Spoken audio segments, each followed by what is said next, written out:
So right now I'm 27, and I'm currently freelance. But before that, if I'm backtracking, I graduated from Georgetown in 2017. I was an English major, which they didn't have any kind of journalism major, so that was the best I could do. I had a poetry focus. That's good. I love the poetry focus kills me. Yeah, college is expensive. Study what you like, but also be like honing your writing skills if editorial is the thing you want. Yeah, fair enough. So I did that. Worked on our like campus lifestyle blog. Pretty much the beginning end of fashion of Georgetown. Like that was all it was. And while I was there, I really prioritized internships. So I interned at Health Magazine in their photo department, which was like print glory days, like photo shoots all the time. Wait, so interesting. You were in the photo department. Yeah, it was the only internship they had, and I wanted to work at Time Inc. so bad that I'm now, for those who don't know, Time Inc. was acquired by Meredith, was acquired by Dotdash. It's long gone. But the age of Time Inc. was so iconic to me anyway. It was so iconic. Like, the building was gorgeous. It was such a name in publishing. I was surprised when that one went away. I was there the day that it was, like, acquired, and the next morning you came in and everything was taped over. Like, even in the bathrooms, like, they were like, we're not Time Inc. anymore. Oh, okay. So, it was crazy. Okay, great, normal things. Yeah, but I worked in the photo department, and it was really cool working at Health. Because one day it would be like a photo shoot for food, and then the other day it would be like Sophia Bush. And interesting. Yeah, and it was very much small teams because it really was kind of the end of that era of focusing on print. So they would be like, get her a hotel and get her ride there, and also pick out the studio for the shoot, even though you've never been to a shoot, and do this, that, and the other thing. And it was a lot, but I really enjoyed working with stylists, so I thought maybe I would want to lean more fashion, because I'm not healthy, so I knew I couldn't work at Health forever. No, absolutely not. It doesn't feel like a journey for you. But also, like, okay, so you didn't have a lot of fashion or a lot of journalism in college. Did you know that going into wanting to be in English journalism, that, like, fashion was going to be a part of that? Definitely. Well, I think there are really two ways to go about finding your career. There are some people who need their passions to be part of their career, because that fuels you throughout the day. Yeah. There are other people that need to do a 9-to-5 job and turn off, and then at 5 o'clock their life starts and their personality starts. Yes. Some people feel like their passions get crushed when they put them into a work focus. Does that make sense? If you're a photographer, 100%. If you like doing photography and you become a photographer, you might be like, I never want to take another picture again. Right. So I didn't totally know that fashion was going to be part of my editorial journey. But I did also internships in beauty, and I originally decided to be a beauty writer. So I started in beauty, graduated, got a job. Beauty girly. Yeah, kind of crazy now. I know. I'm like a makeup girly, but I don't know. We can also have a whole talk about that. Beauty runs deep. Yeah. Beauty runs deep. There's like a lot that goes into The beauty that. industry is so much nicer than the fashion industry. God. So we missed it, but we're not going back either. So regards, it's fine. Yeah, it's fine. But yeah, so when I graduated, I got a job at Health, where I had interned a few times as a social media assistant. It was the only job they had again. I graduated with no job, so anxious, got a job like 2 days later, completely stressed at graduation for no reason. Oh, 100%. Well, I feel like so many other different majors, like, they would have offers like 6 months leading up to graduation. Yeah. And in the editorial, it was like, interview, and then like your start date is in like 2 days. Like, good luck. Well, it bye. was funny because at Georgetown, everyone is business and finance.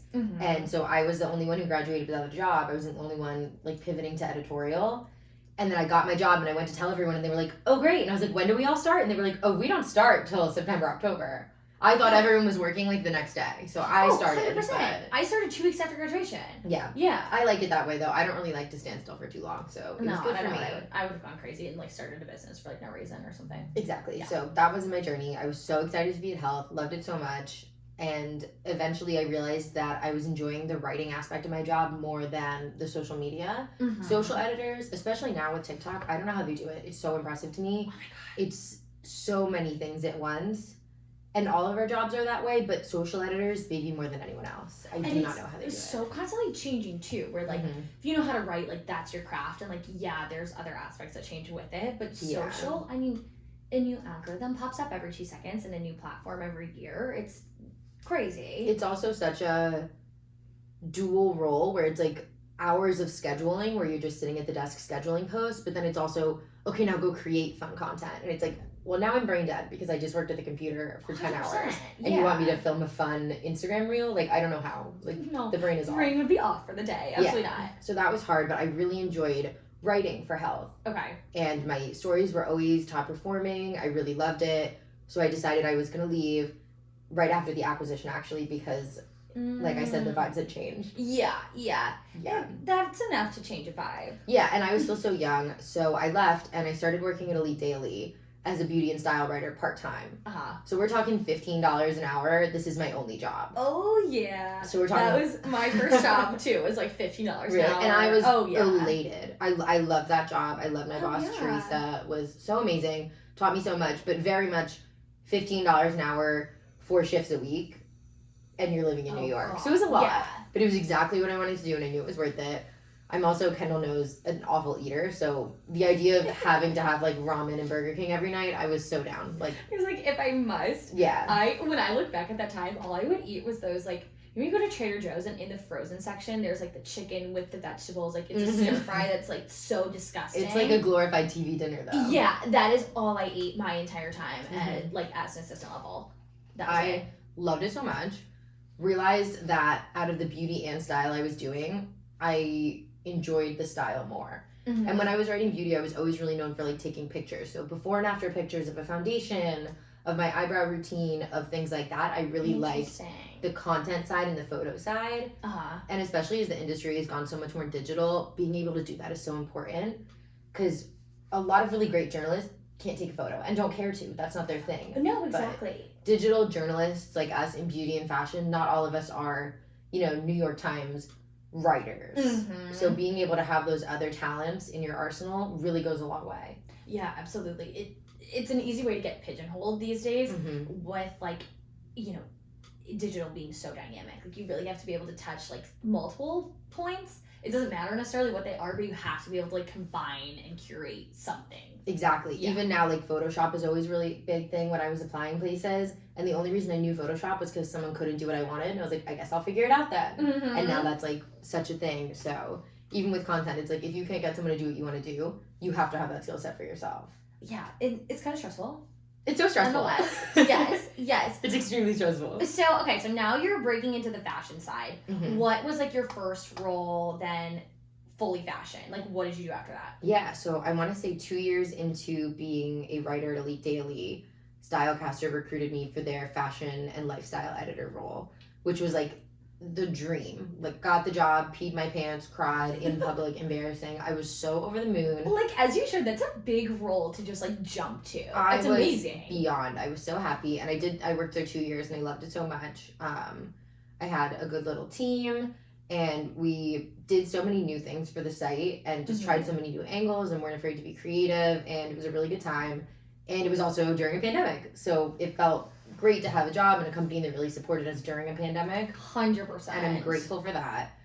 Yeah, just a casual extra layer of, like, okay, well, digital is the focus, so, like, how are we doing this and how are we showing up? And having to pivot, like, that was so interesting, because for me to be a fashion editor and 2 months in then be like, no one's buying anything but slippers, was so hard, because I was like, I have all these ideas for editorials, and I would have to wait, like, a good year and a half until we were shooting celebrities, until we were doing covers, stuff like that. So I can't believe you started 2 months before. Yeah. That is so wild to think about. Yeah. It was crazy. And I actually started February Fashion Week that week. So I went in the office, met everyone, and immediately went out to Fashion Week. And it was my first Fashion Week as an editor. So a lot of people who work in beauty aren't necessarily sitting at the shows. They're in the back, like, videoing the models getting their hair and makeup done and talking to the makeup artists and the hair. Right. And I had done so much of that and only really sat at a few shows. And then that was, like, sink or swim, you're going to everything, which was so awesome. Oh my God, that's a cool way to jump in. Yeah. Interesting. Okay, but obviously now you're freelance. Yes. So, obviously I'm freelance too, and it is such a weird world, but I feel like it's becoming such the norm. And it's not easy, but it's really rewarding. I feel like I need to shout it from the rooftops. Like, yeah. I was someone who genuinely would hear my friends who were freelance talk about loving it, and I thought they were lying. Like, call me judgmental. I am. I was like, you're lying. You want a full-time job. Everyone, with the Miranda Priestley at the car, everyone wants this. That was me. I thought everyone wanted this. Now that I am freelance, I cannot believe that I waited so long. I'm so much happier. I'm so much more inspired with everything I'm creating. I'm making so much more money, an easy 6 figures doing what I love. Like, it blows my mind. And slowly I've been encouraging more and more people to go freelance as well. And it's not for everyone. A lot of people really like the structure. I don't know if I'll be freelance forever. I entertain discussions for the right jobs, but I love what I'm doing right now.